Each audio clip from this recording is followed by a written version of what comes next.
کانا یاکلان الطعام، دونوں کھانا کھانے کے محتاج تھے.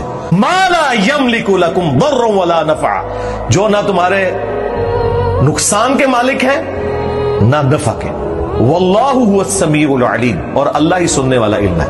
میں نے کہا پچھلے حصے کو چھوڑ دے. اللہ نے کہا کہ عیسیٰ ان کی ماں نہ تمہارے نفع کے مالک نہ نقصان کے. تو شیخ عبد القادر جیلانی تھے، شاعر ہی کوئی نہیں، عیسیٰ کے جیسا ہے ہی کوئی نہیں. تیرا عبد القادر جیلانی تھے، شاعر ہی کوئی نہیں. اللہ پاک کے جتنے انبیاء ہیں وہ اللہ کے سوا کسی اور کے محتاج نہیں ہوتے.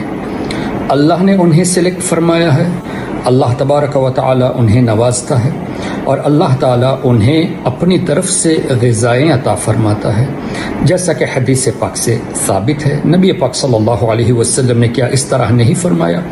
جب صوم وصال کی بات آئی، کنٹینیوس روزے کی بات آئی، تو صحابہ سے حضور نے نہیں فرمایا کہ میرا رب مجھے کھلاتا ہے، میرا رب مجھے پلاتا ہے، تم میں سے کون ہے میری طرح؟ اللہ اکبر. تو انبیاء کرام کے تعلق سے اس طرح کے جملے کہنا کہ وہ کھانے پینے کے محتاج ہے، اور یہ قرآن کریم میں لکھا ہوا ہے کانا یاکلان الطعام، دونوں کھانا کھانے کے محتاج تھے. جو آیت کریمہ پیش کی گئی کانا یاکلان الطعام، سورہ مائدہ آیت نمبر 75، اس میں محتاج کا لفظ نہیں ہے، بلکہ وہ بھی کھاتے پیتے ہیں، یعنی وہ میرے بندے ہیں. اور آگے کی آیت قل اتعبدون من دون اللہ، اس آیت کی تفسیر اٹھا کر دیکھ لیجئے. حضرت عیسیٰ علیہ السلام کو معبود سمجھ کر، اللہ کا بیٹا سمجھ کر عیسیٰ علیہ السلام کی پوجا کرتے تھے. اب اس آیت کریمہ کی تفسیر میں یہ لکھا گیا ہے کہ جو رب ہوتا ہے، جو الہ ہوتا ہے، وہ واقعی میں حقیقی دافع البلا ہوتا ہے، اور جو الہ نہیں ہے، جو اللہ کے بندے ہیں جیسے اللہ کے رسول، اللہ کے فرشتے، وہ دافع البلا تو ہیں ہی، لیکن اپنی ذات سے نہیں، اللہ کے عطا سے. اللہ ہی نے انہیں عطا فرمایا. یہ تو واضح طور سے تفسیر میں لکھا ہے.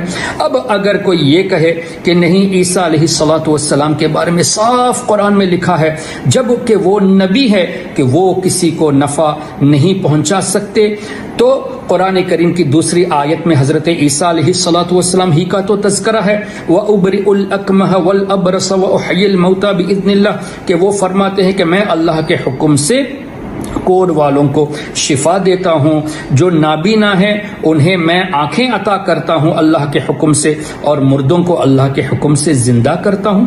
یہ بھی تو قرآن کریم میں ہے. بینائی عطا کرنا کیا یہ نفع نہیں ہے؟ برس والوں کو شفا دینا کیا یہ نفع نہیں ہے؟ اب یہ کہنا کہ حضرت عیسیٰ علیہ السلام یہ بھی جب نفع نہیں دے سکتے اور یہ قرآن سے ثابت ہے، تو دراصل قرآن کے خلاف تو یہ بول رہے ہیں.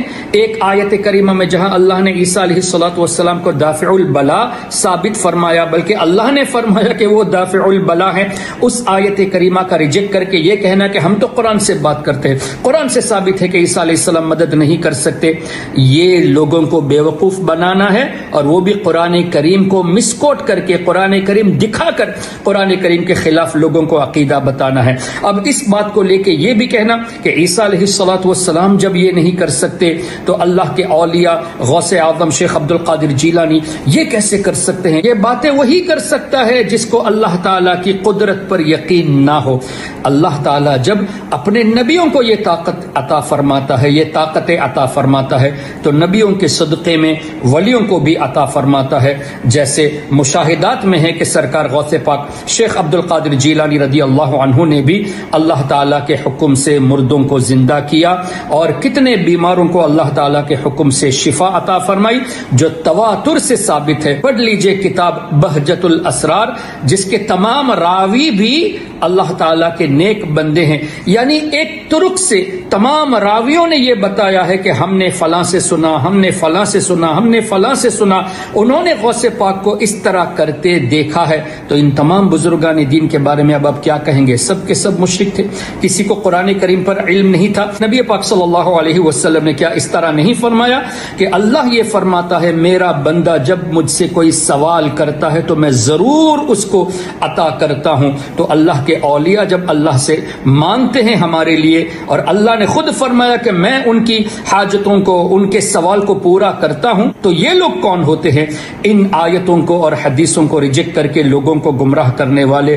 کیا پتا چلا؟ واقعی میں یہ لوگ گمراہ ہیں اور دوسروں کو بھی گمراہ کرتے ہیں۔ اب اس طرح ان کے کرنے کی صورت میں تمام بزرگان دین پر اب شرک کا فتویٰ لگانا پڑے گا، اور صرف یہی لوگ مسلمان باقی رہیں گے 1400 سال کے بعد۔ اللہ تعالیٰ عقل سلیم عطا کرے اور ایسے شریر فتین لوگوں سے اللہ تعالیٰ قوم کی حفاظت فرمائے، آمین۔ والسلام علیکم ورحمۃ اللہ۔